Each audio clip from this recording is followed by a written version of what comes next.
Hello guys, welcome to my vlog. So nandito po tayo sa Santiago Sur. So ayun, pinakita ko po sa inyo yung flood area or binabang area. Ito naman si OJ, meron siyang dalang mga naka-plastic na mga sapatos. So ayan po yung barangay hall ng Santiago Sur. So ayan guys, ito yung patrol nila.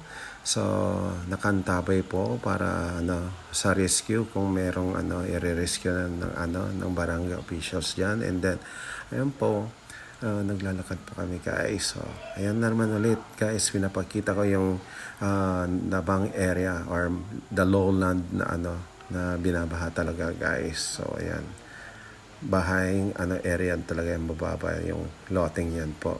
So ayan po, naglalakad po kami ni OJ na papunta sa kanila. So eto ngayon, and then meron sasabihin si OJ sa akin na na halika, daan tayo sa Kilakarin, sabi gano'n sa akin. So ayan, habang naglalakad kami, and then malapit na kaming na dumaan sa part na sinabi niya sa akin na Kilakarin daw. So ayan guys, naglalakad kami, and then ayan, pinunasan ko yung yung screen ng ating cam recorder kasi basa siya guys. And then ito, malapit na kami. So, malalampasan mo lang yung sa kotse na to.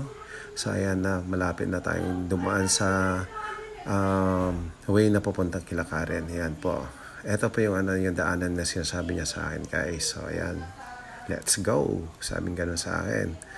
So ayan, may part na medyo may tubig dyan na dadaanan namin. So ayan guys, so medyo matubig nga talaga dyan. So ayan na po yung bahay nila Karen. So ayan na po. Okay guys, see you on next vlog, and then hopefully, thank you very much.